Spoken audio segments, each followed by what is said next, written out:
Hello. On September 18th, thousands of Georgians began casting absentee ballots, determined to lift their voices in the democratic process of electing our leaders for the next 2 years, the next 4 years. A few weeks later, more than 2 million Georgians declared their choices, heading to polling places for early votes. And then on November 6th, more than 1 million folks arrived in precincts around our beloved state, anxious and excited to express their patriotism through the fundamental act of voting. For these millions of Georgians, the act may have proven tedious and hard, but they had no doubts their votes would be counted. Certainly there would be long lines and delays. Absolutely, a tired volunteer would mistype a name, and nature would not be ignored through rain or tornado warnings or chilly weather. We all understand the challenges and the complications. However, this year, more than 200 years into Georgia's democratic experiment, the state failed its voters. You see, despite a record high population in Georgia, more than 1 million citizens found their names stripped from the rolls by the Secretary of State, including a 92-year-old civil rights activist who had cast her ballot in the same neighborhood since 1968. Tens of thousands hung in limbo, rejected due to human error and a system of suppression that had already proven its bias. The remedy, they were told, was simply to show up.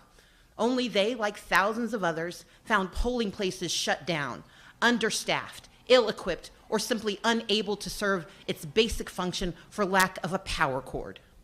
Students drove hours to hometowns to cast votes because mismanagement prevented absentee ballots from arriving on time. Parents stood in the fitful rain in 4-hour lines, watching as less fortunate voters had to abandon democracy in favor of keeping their jobs and collecting a paycheck. Eligible voters were refused ballots because poll workers didn't think they had enough paper to go around. Ballots were rejected by the handwriting police. Citizens tried to exercise their constitutional rights and were still denied the ability to elect their leaders. Under the watch of the now former Secretary of State, democracy failed Georgia. Georgians of every political party, every race, every region, again. You see, the incompetence and mismanagement we witnessed in this election had been on display months before in the Republican state legislative primary of Dan Gassaway. Counties under the direction of the Secretary of State issued flawed ballots, and not for the first time, and not just in that district. But this time, the mistakes clearly altered the outcome. Representative Gassaway, a Republican in a heavily Republican district, had to go to court to force a fair fight. And therefore, on December 4th, tucked between the runoffs for Secretary of State and the Public Service Commission, for one community, there will be justice in the process. Win or lose, the people in his district will finally have a say. Many of the same Republicans cheered on Representative Gassaway when he filed his lawsuit. But the same ones have grumbled about the time we have taken to gain a remedy for fellow Georgians who faced a dizzying array of bad action, misinformation, and gut-wrenching hardship. But we are a mighty nation because embedded in our national experiment is the chance to fix what is broken, to call out what has faltered, to demand fairness wherever it can be found.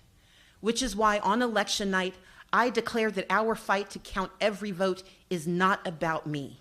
It is about us. It is about the democracy that we share and our responsibility to preserve our way of life. Our democracy. Because voting is not a right for some. It is a right for all, and it is not a privilege. I stand here today as witness to that truth. This election is about all of us, as is the resolution of this moment. I acknowledge that former Secretary of State Brian Kemp will be certified as the victor in the 2018 gubernatorial election. But to watch an elected official who claims to represent the people in this state baldly pin his hopes for election on the suppression of the people's democratic right to vote has been truly appalling. So let's be clear, this is not a speech of concession. Because concession means to acknowledge an action is right, true, or proper. As a woman of conscience and faith, I cannot concede that. But my assessment is the law currently allows no further viable remedy. Now, I could certainly bring a new case to keep this one contest alive, but I don't want to hold public office if I need to scheme my way into the post. Because the title of governor isn't nearly as important as our shared title, voters. And that is why we fight on, and why I want to say thank you. Thank you to those of you who organized your communities and shattered records. More than 1.9 million voters who stood up in this midterm for protecting our public schools, for continuing criminal justice reform, for Medicaid expansion, and for real economic mobility for all of our counties. We won state house races and Senate races, a new seat in Congress, and we put America on notice that change is not coming to Georgia, it has arrived, and you made it so. But those who feared change pushed back. And so we waited for the whole truth of this election, good and evil. We waited for it to come forth. So thank you to those of you who shared your stories, for the tens of thousands of calls into our voter protection line. Thank you for volunteering your hours after the polls closed and for the last 10 days, for driving to all 159 counties and hearing the concerns of Georgia citizens through tears and frustration and disappointment. Because you see, Georgia still has a decision to make about who we will be in the next election, and the one after that, and the one after that. So we have used this election and its aftermath to diagnose what has been broken in our process. Make no mistake, the former Secretary of State was deliberate and intentional in his actions. I know that 8 years of systemic disenfranchisement, disinvestment, and incompetence had its desired effect on the electoral process in Georgia. I also know that we live in a nation where 4 federal judges were necessary to force the counting of the ballots cast in the face of Brian Kemp's opposition to and disregard for their lawful consideration. I know that millions of Georgians, of Americans, of goodwill, and various partisan beliefs, they are enraged by these truths. Now, in response, you may seek to vent your anger, or worse, to turn away from politics, because it can be as rotten and rigged as you've always believed.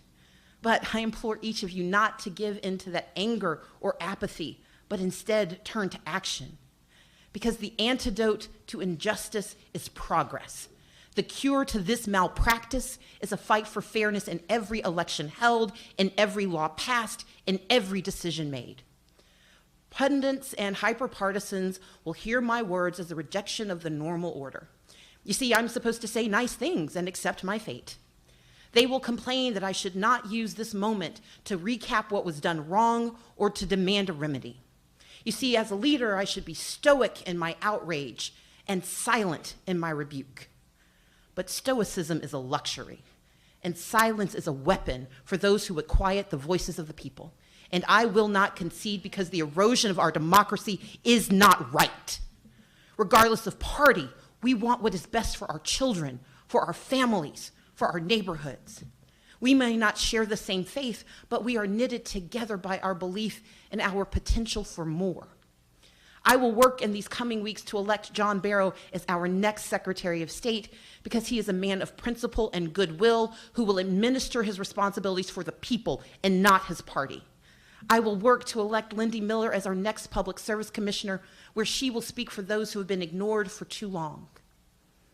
And I will pray for the success of Brian Kemp, that he will indeed be a leader for all Georgians, that he will pledge to fight for the rights of those who disagree with him, and that he will keep his promises, that he will refuse the call of those who see how close this election really was, because we know that some are going to propose to make voting even harder.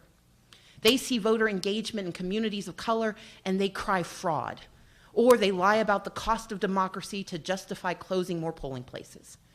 I pray he will reject this vicious and tired response in favor of preserving what has left and what is left of our state's reputation for equality and civil rights.